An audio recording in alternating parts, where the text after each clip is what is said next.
have it. All right, so welcome again to the October support meeting.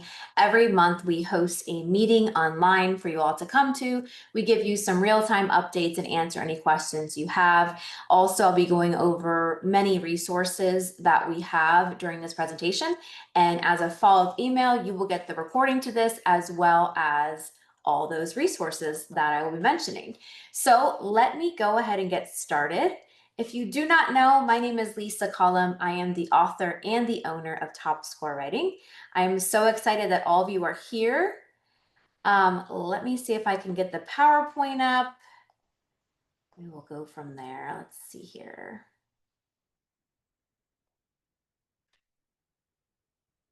All right, let's go ahead and get this started today. All right, so for today's agenda, I'm going to, of course, touch base on pacing. Every month during these meetings, I take a minute or two to go over where you should be at pacing-wise.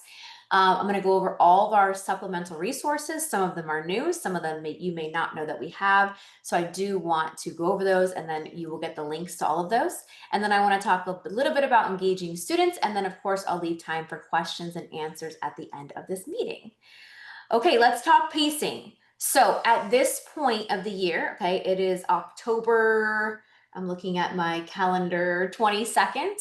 And if you are in a state tested grade, okay, meaning your grade level has to take the state writing test, you should be into text-based writing, okay? Now in the top score writing curriculum, section 1 is non-text based, okay? It is your foundations. Section 2 is text-based expository, and section 3 is text-based argumentative. Now, some schools or districts sometimes start with argumentative first, so they'll go to section 3, then 2. Others start with 2, then 3. It doesn't matter, but you need to make sure you are in text-based.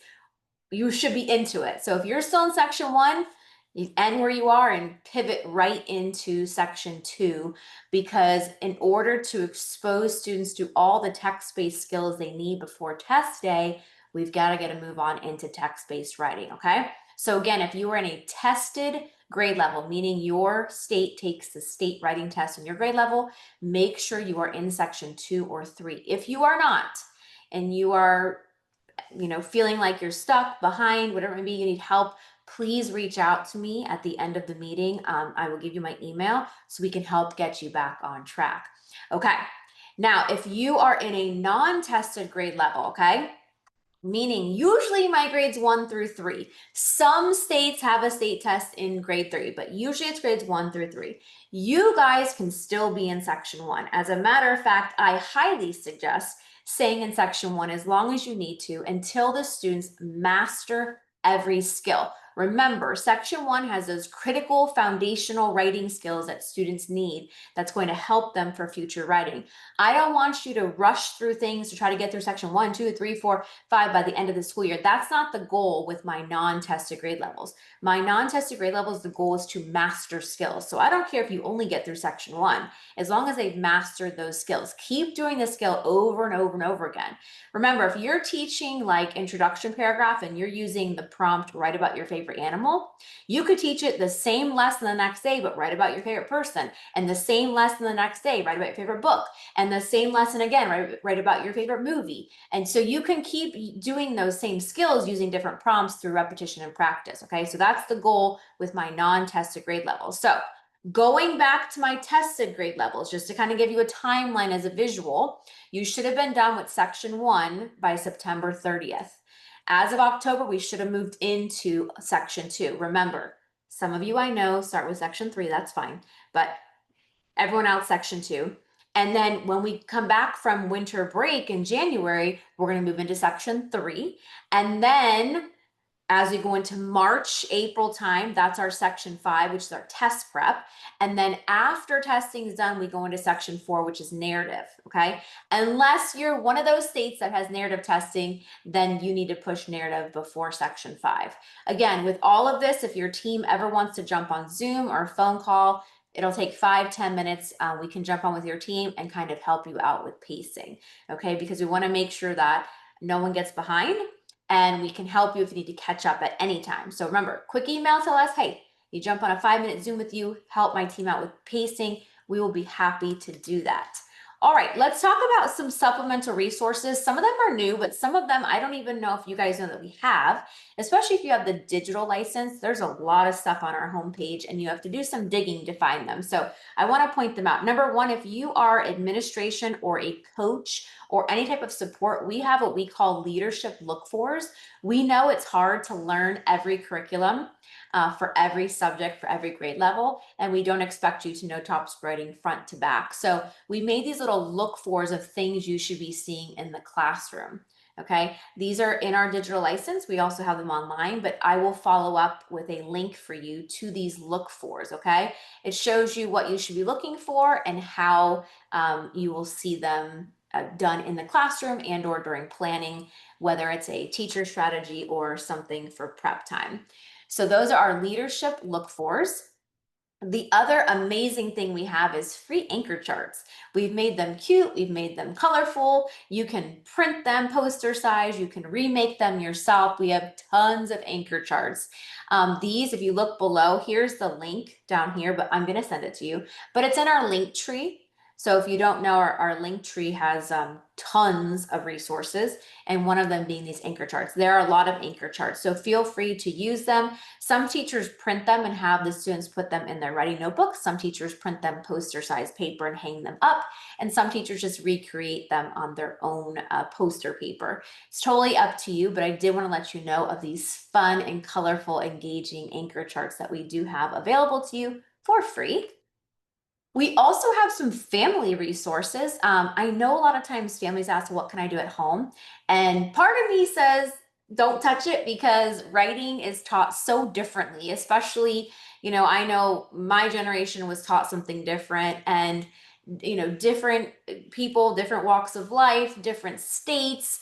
We all kind of have our own way of doing writing. And it's not that any way is incorrect. It's just that we need to stick with the top writing way so we're not confusing the kids.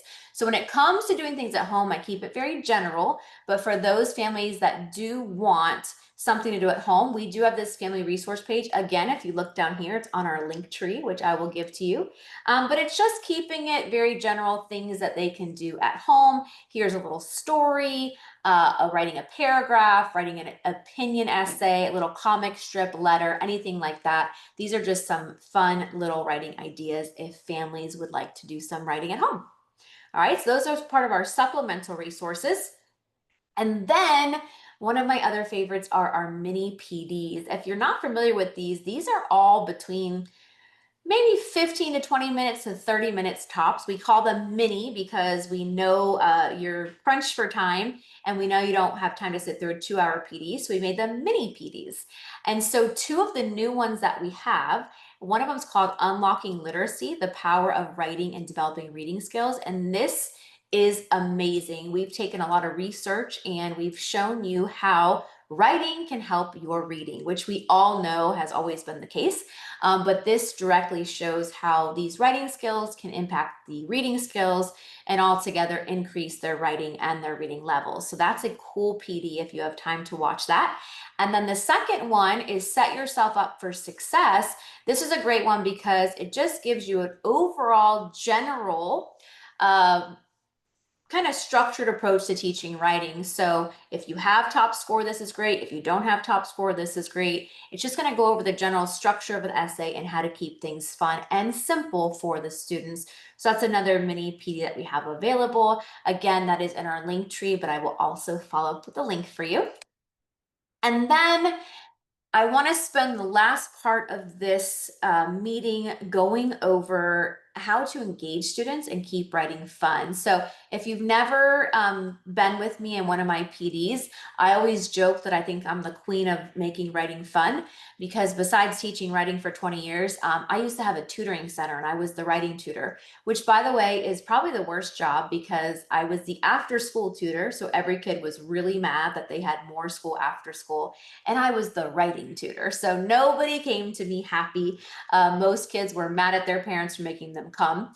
And so I have come up with every way, besides throwing candy at their face, which does work well, how to make writing fun. And I just want to share some of those ways with you, because my big belief is that it doesn't need to be candy and parties to be fun, although that does work. It's just really making it different. And so I joke because all of these are students writing an essay. It's just when we change the environment and do something small, it suddenly makes it fun. So I'm going to share just some quick ideas with you, but writing in the dark with flashlights. Silly, right? They're still writing an essay. They're still sitting down, writing independently, but we turn off the lights and we let them write with flashlights. So that's a great way to get kids to write an essay. Okay, you want them to show what they know. Instead of just saying, okay, today we're taking a test, sit at your seats, go. You say, okay, today we're gonna write an essay, we're gonna turn off the lights and we're gonna use flashlights to write. Okay, same thing with anything they write in the dark with any type of glow in the dark goodies, okay? They have glow in the dark everything now. So anything like that, going outside and running under a tree. Again, they are writing in all of these. It's just changing the environment that makes it fun. So give them a clipboard, go outside, write your essay. Same thing as if you were writing at the desk. One of my favorites is bringing in blankets or towels to build forts.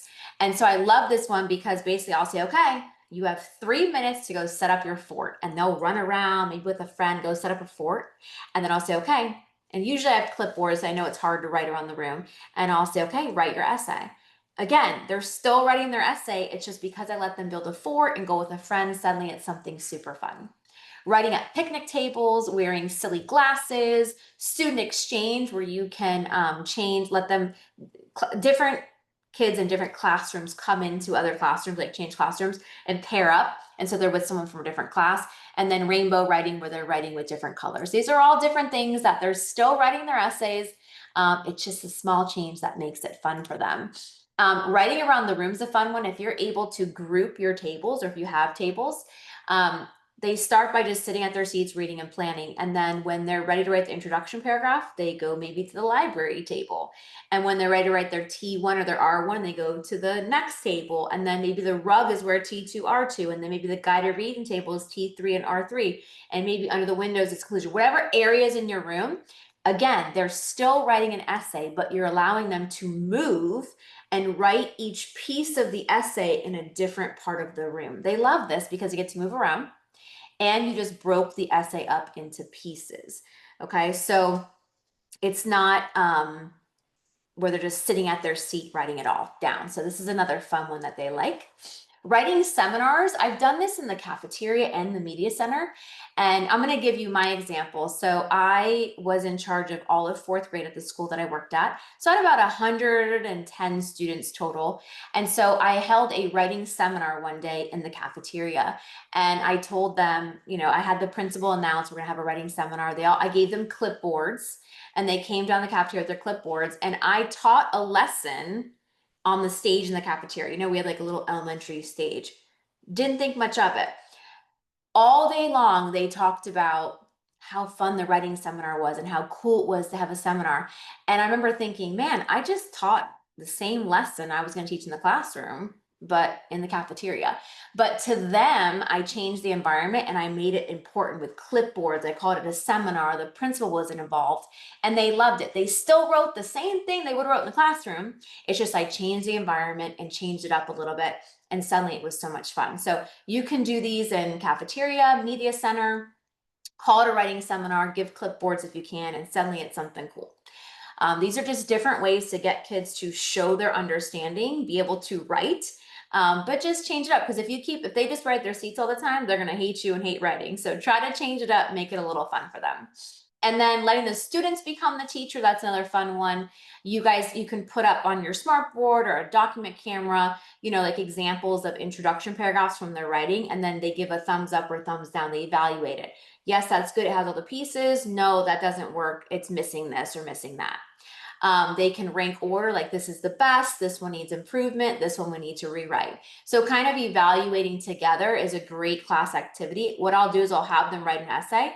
I'll collect all the essays and I'll cut pieces because I don't want them to see the names of who it is, but I'll if it's a good introduction paragraph, I'll cut that introduction paragraph and use it as an example underneath the document camera. If this is a great middle paragraph or maybe a not so great, I'll cut that as my non-example. And so one lesson will be just going through their different pieces of their essays and evaluating them as a class. And then reviewing and revising. We love color coding. If you've never been trained in top school writing, I am obsessed with color coding when it comes to writing. I think it changes the whole game when it comes to teaching writing. And it's a visual for the kids to not only learn the pieces of each paragraph, but visually be able to see with the colors, the different pieces of the paragraph. So as an example, when they're done writing their introduction paragraph, you can say, okay, take out 3 highlighters. I want you to highlight your hook in one color, highlight your 3 topics in another color, and highlight your closing in another color. So they're going through and doing that self-assessment as part of the revision process. Okay, so these are just some ideas of how to bring in the students, let them be a part of the evaluating to see if it's good or bad, and revising based on that.